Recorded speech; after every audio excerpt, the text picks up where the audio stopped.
Saudara pelaku kekerasan seksual di Nusa Tenggara Barat hari ini mengikuti rekonstruksi yang digelar Polda NTB di 3 lokasi tempat kejadian perkara. Puluhan adegan diperagakan tersangka yang merupakan penyandang disabilitas. Disaksikan Kompolnas, kuasa hukum dan juga pendamping korban, Polda Nusa Tenggara Barat menggelar rekonstruksi yang dihadiri tersangka kasus dugaan kekerasan seksual. Kami sengaja menyamarkan tersangka untuk menjaga mental korban kekerasan agar segera pulih. Dari 3 lokasi rekonstruksi, semula ada 28 adegan dalam BAP. Namun kemudian berkembang menjadi 49 adegan yang diperagakan berdasarkan keterangan yang diberikan tersangka.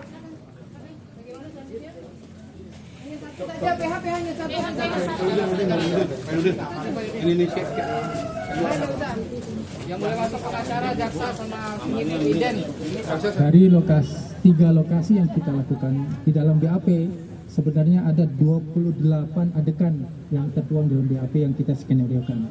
Tetapi saat ini berkembang di lapangan itu ada 49 adegan. Hal ini disampaikan karena ada perkembangan perbuatan yang dilakukan oleh tersangka itu mengembang di lapangan. Kami laksanakan, kenapa? Karena kami mengakomodir keterangan-keterangan yang diberikan oleh tersangka dan perbuatan yang dilakukan di 3 TKP.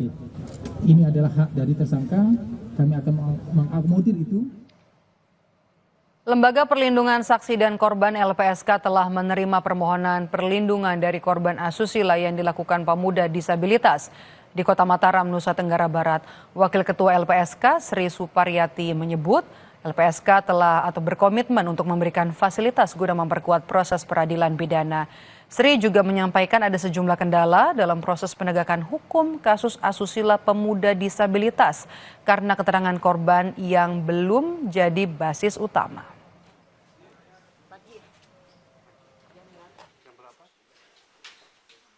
Ada 4 orang korban yang mengajukan permohonan, kemudian 2 orang pendamping karena mendapatkan tekanan psikologis ya, seolah-olah kejadian itu tidak terjadi. Padahal korban menyatakan itu terjadi. Itu yang kita fasilitasi untuk memperkuat proses peradilan pidana dan saya kira itu menjadi bagian kerja LPSK di dalam menguatkan proses peradilan pidana. Tugasnya LPSK memastikan bahwa keterangan yang diberikan oleh saksi korban adalah berdasarkan apa yang dia lihat, dia dengar, dan dia alami. Sebelumnya, Komisi Kepolisian Nasional Kompolnas mendatangi Mapolda NTB. Kompolnas mengawasi dan juga memantau langsung proses penanganan yang dilakukan tim penyidik Ditreskrimum Polda Nusa Tenggara Barat dalam kasus dugaan kekerasan seksual yang harus sesuai prosedur, terlebih melibatkan kelompok rentan baik tersangka penyandang disabilitas maupun ke-15 korban. Kompolnas juga memastikan hak-hak tersangka ataupun korban terpenuhi.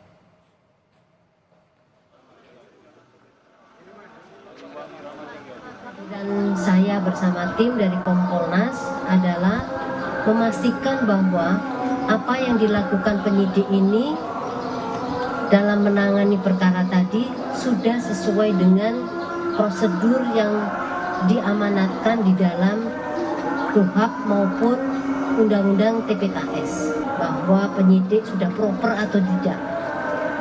Jadi tidak hanya menangani tersangka, tetapi juga menangani korbannya. Ini dua-duanya adalah kelompok rentan. Jadi penyidik harus memahami bagaimana menangani seseorang sebagai tersangka yang kelompok rentan maupun korban perempuan kelompok rentan.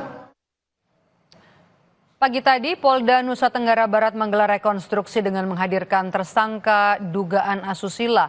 Apa fakta baru yang terungkap dalam rekonstruksi? Kita tanyakan kepada jurnalis Kompas TV Devitri Rahmawati di Nusa Tenggara Barat.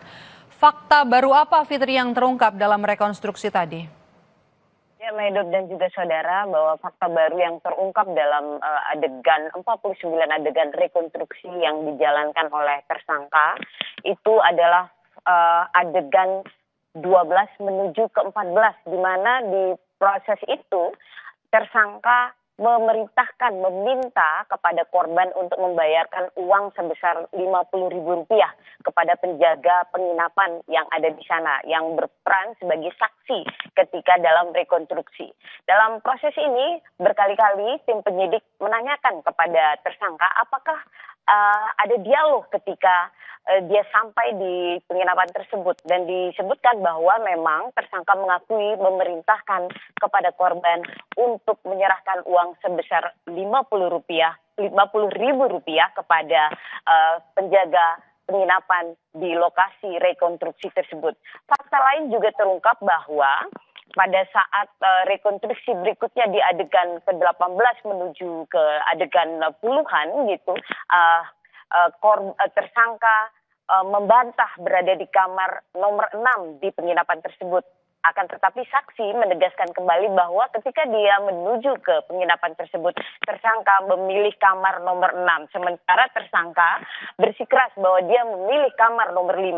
Ini hal yang berbeda yang ditemukan dalam proses rekonstruksi pada pagi tadi. Dan ini menjadi catatan penting bagi aparat kepolisian atau tim penyidik untuk memastikan, untuk mencari tahu dan kembali melihat hasil rekonstruksi yang hari ini, yang dilakukan hari ini dengan 49 adegan, apa saja yang menjadi catatan-catatan penting dan apa saja dari hasil rekonstruksi tersebut yang menjadi pengakuan-pengakuan dari tersangka. Dan ditemukan memang ada dua versi di dalam adegan yang ada di penginapan, bahwa versi dari korban yang tentu saja diwakili oleh aparat kepolisian atau tim penyidik dan versi dari tersangka.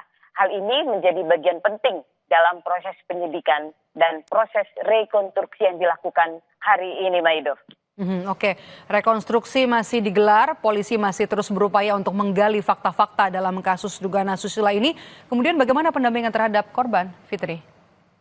Dan kami juga menanyakan kepada pendamping korban bahwa korban memang sudah didampingi oleh LPSK, dan saat ini korban juga tetap, meskipun mereka merasa trauma, merasa khawatir, merasa ketakutan, tapi mereka tetap memantau perkembangan kasus ini.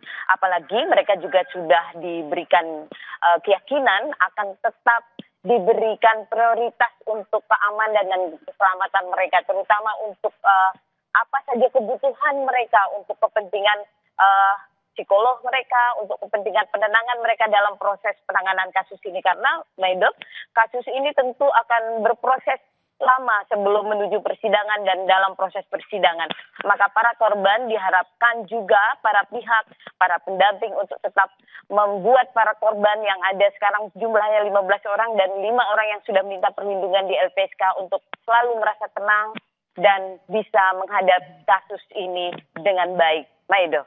Oke, pertanyaan terakhir singkat saja, Fitri. Apakah ada kemungkinan jumlah korban bertambah karena ada posko aduan dibuka oleh polisi?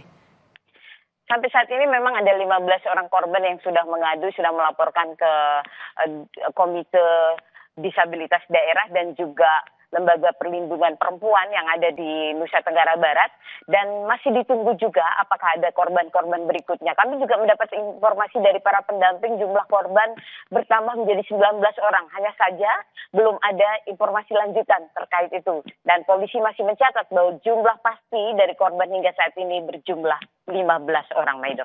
Baik, terima kasih. Jurnalis Kompas TV Fitri Rahmawati melaporkan langsung dari Nusa Tenggara Barat. Usai jeda, saudara, motif kasus penculikan seorang ibu di Kecamatan Antapani, Kota Bandung terungkap. Polisi menyebut ada motif asmara segitiga di balik penculikan.